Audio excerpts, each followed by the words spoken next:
Terletak di daerah Cikarang, Bekasi, di mana pusat perbelanjaan yang dibangun sejak tahun 1979 untuk dioperasikan menjadi sebuah pasar tradisional untuk masyarakat sekitar.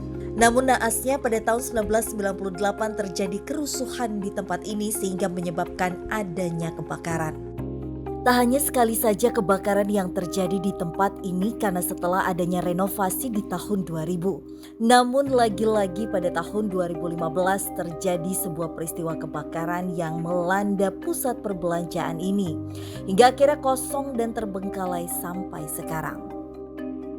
Terus dibangun kembali, setelah itu kebakaran lagi. Adanya kebakaran itulah yang sebenarnya melatar belakangi kosongnya tempat ini.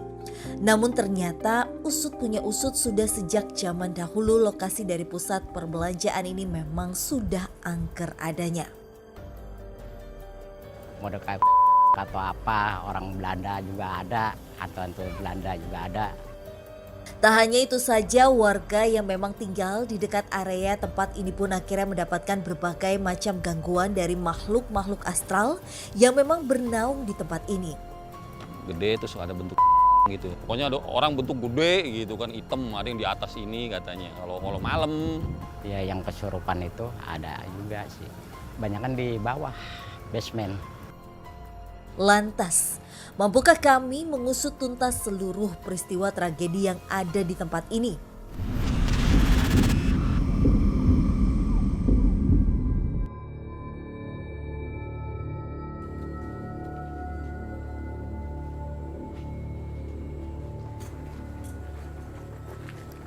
Oke Den, Rudi, kita udah sampai di tempat yang dulunya ini tuh digunakan sebagai tempat pusat perbelanjaan.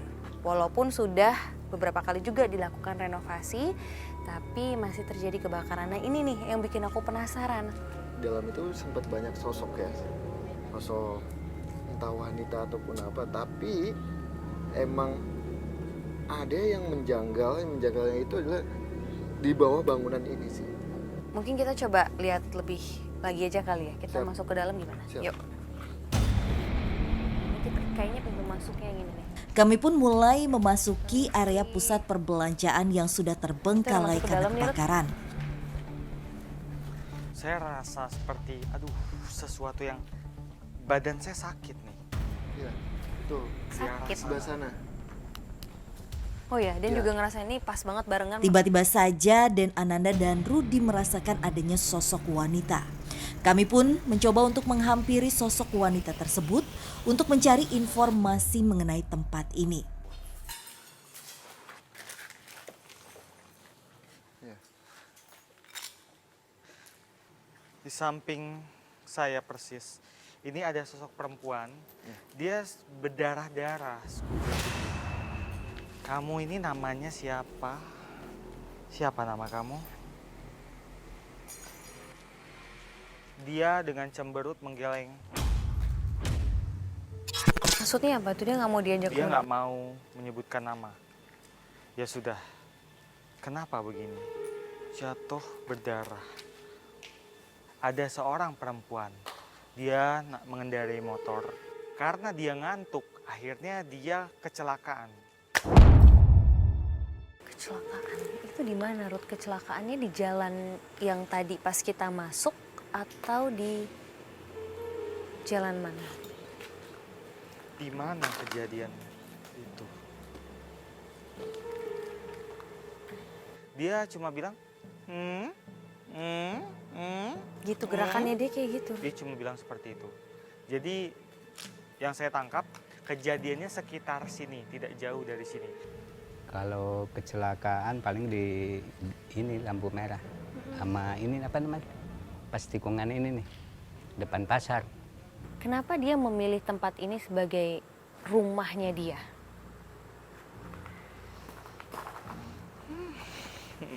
Karena dia kejadiannya di sini dan dia merasa tempat ini cocok bagi dia, nyaman bagi dia, akhirnya dia tinggal di sini. Jadi tempat ini setelah terbengkalai baru dia jadikan ini rumahnya.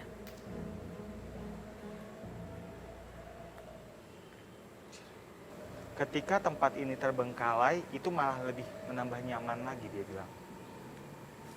Lebih menambah kenyamanan. Tapi memang masuk akal ya, ketika tempat memang udah terbengkalai ya, itu jadi tempat yang cocok ya Iya. untuk makhluk-makhluk seperti ini. Dia kayaknya kepalanya pada saat dia jalan pulang malam ngantuk dan kepala itu kayak pecah gitu. Makanya pada saat ditanya agak pelintan, agak lupa. Tapi emang hawanya dia itu adalah dingin. Karena dia emang nggak mengganggu juga di sini. Oh, jadi pada saat tempat ini masih aktif gitu, ataupun sudah terbengkalai, dia nggak pernah mengganggu orang-orang yang ada di sini ya. Betul banget. Karena kebetulan kan tempat ini juga cukup dekat dengan ini ya, rumah-rumah warga yang ada di sekitar sini. Jadi dia bisa dipastikan bukan sosok yang mengganggu. Dia hanya menempati ini sebagai rumahnya aja ya, setelah kecelakaan itu. Iya. Dan ya, Terima kasih waktu. semoga dia bisa tenang. Kami pun mencoba untuk lebih dalam lagi menelusuri tempat ini demi menguak hal apa saja yang sebenarnya terjadi di sini. Sebentar.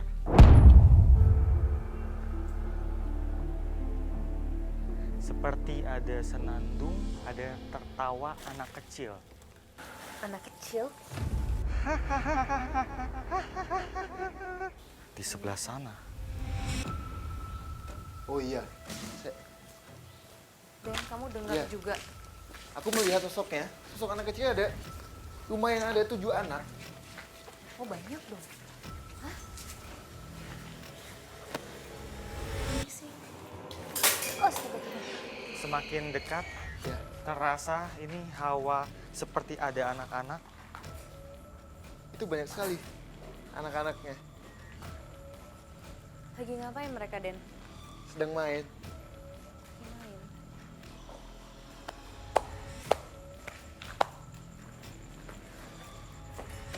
Ini sih. Dia lagi diajak main. Ruth? Rudy tiba-tiba saja berlari untuk menghampiri anak-anak kecil tersebut. Seolah-olah Rudy sedang diajak bermain dengan sosok anak-anak kecil yang berada di tempat ini. Siapa? Main. Ada 7. Siapa kamu? Ada sesosok anak kecil tiba-tiba menarik tangan saya. Dari sana ke sana. Dan ini dia, si bocah itu. Siapa kamu?